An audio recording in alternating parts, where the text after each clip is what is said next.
تحریک عدم اعتماد پر ووٹنگ کل ہوگی۔ اسمبلی اجلاس کل صبح 10:30 بجے ہوگا۔ اسپیکر کی رولنگ لازم قرار دی گئی۔ اسمبلی اجلاس میں فورم بلانے کا حکم دیا گیا تھا۔ کسی کو ووٹ دینے سے نہیں روکا جائے گا، عدالت نے کہا۔ تحریک کامیاب ہونے پر نیا وزیر اعظم آئے گا۔ اجلاس کے ایجنڈے میں وقفہ سوالات بھی شامل۔ حکمران جماعت کا لمبی تقریر کرنے کا فیصلہ۔ حکومتی پارلیمانی پارٹی اجلاس 98ویں ارکان شریک۔ اپوزیشن کا پارلیمانی پارٹی اجلاس کل 9 بجے ہوگا۔ مریم نواز ووٹنگ کے موقع پر ایوان جائیں گی۔ طارق خان کا تحقیقاتی کمیشن کی قیادت کرنے سے انکار۔ حکومت نے مبینہ حد پر تحقیقاتی کمیشن بنایا تھا۔ فواد چودھری نے کہا کمیشن 3 ماہ میں تحقیقات کرے گا۔ تحقیقاتی کمیشن غیر ملکی مراسلے کا جائزہ لے گا۔ مقامی کرداروں اور حکومتی تبدیلی کا تعلق دیکھے گا۔ 8 منحرف ارکان سے سفارت کرنی نے رابطہ کیا، جس کا ریکارڈ موجود ہے۔ فواد چودھری نے کہا رابطوں کی تحقیقات بھی ہوگی۔ کابینہ اجلاس کی اندرونی کہانی سامنے آ گئی۔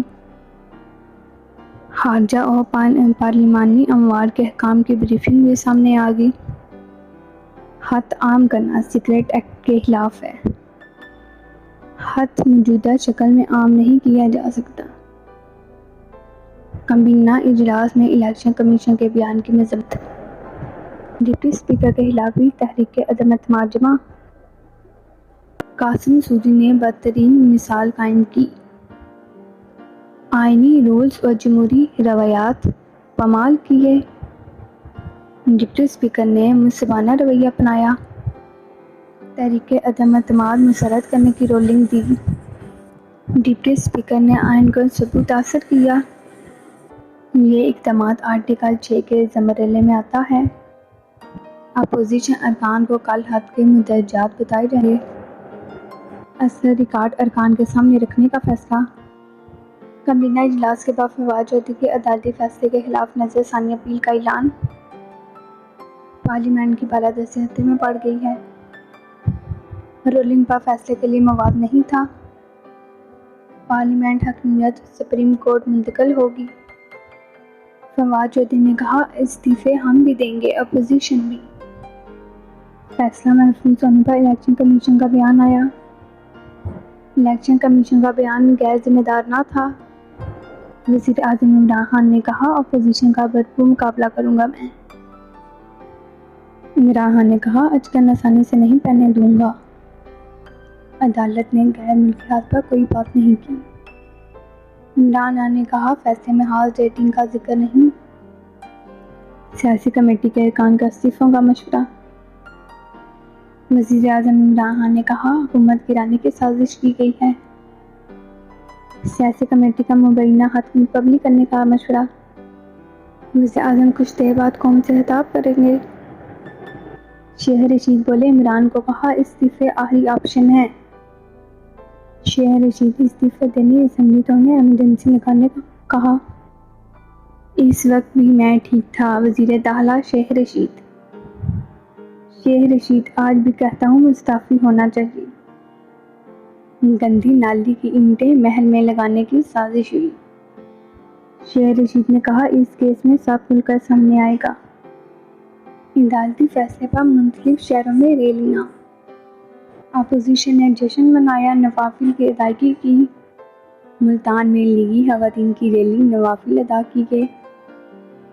بہاولپور ہائی کورٹ بار کا اظہار و جشن۔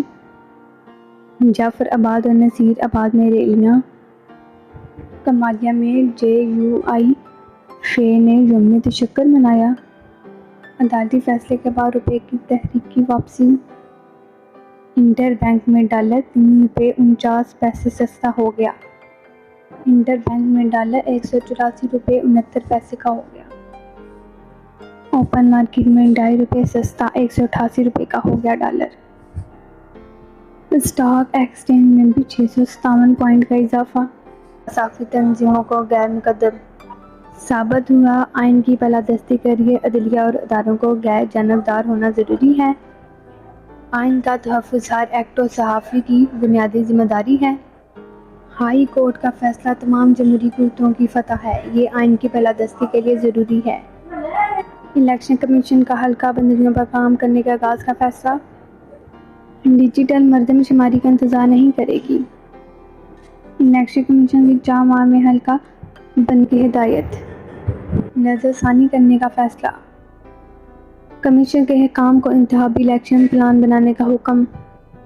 چیف کمیشن کی زیر صدارت کمیشن کا اجلاس۔ کام میں رکاوٹیں ڈالی جاتی ہیں۔ وفاقی صوبے انتظامی معاملے تعاون کے پابند ہیں۔ مزید التوا آئین اور قانون کے خلاف ہوگا۔ پنجاب اسمبلی اجلاس نہ بلانے کے خلاف درخواست۔ اسپیکر ڈپٹی اسپیکر 11 اپریل کو طلب۔ اسمبلی ریکارڈ سمیت ہائی کورٹ طلب۔ حمزہ انصاری کی درخواستوں پر اعتراض ختم۔ لاہور ہائی کورٹ میں سماعت 11 اپریل کو ہوگی۔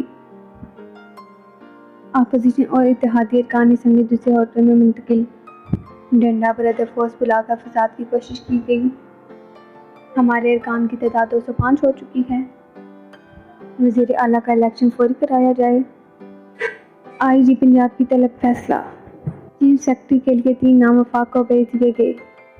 یوسف کوکر، طاہر رشید اور عبداللہ شامل۔ آئی جی کے لیے بھی 3 نام وفاق کو بھیج گئے۔ آئی جی نے سیاسی مداخلے سے انکار کیا تھا۔ وزیر اعلیٰ سے فرح کی سفارشات کا ریکارڈ ختم۔ فرحان کے خود پر لگائے گئے الزامات۔ فرحان نے کہا میرا سیاست سے کوئی تعلق نہیں ہے۔ فرحان نے کہا کبھی سرکاری کام میں مداخلت نہیں کی میں نے۔ فرح اور ان کے شوہر کے نام 19 گاڑیاں رجسٹر۔ فرحان کے نام پر 12 گاڑیاں درج ہیں۔ فرحان کے شوہر کے نام 7 مقامی گاڑیاں رجسٹر ہیں۔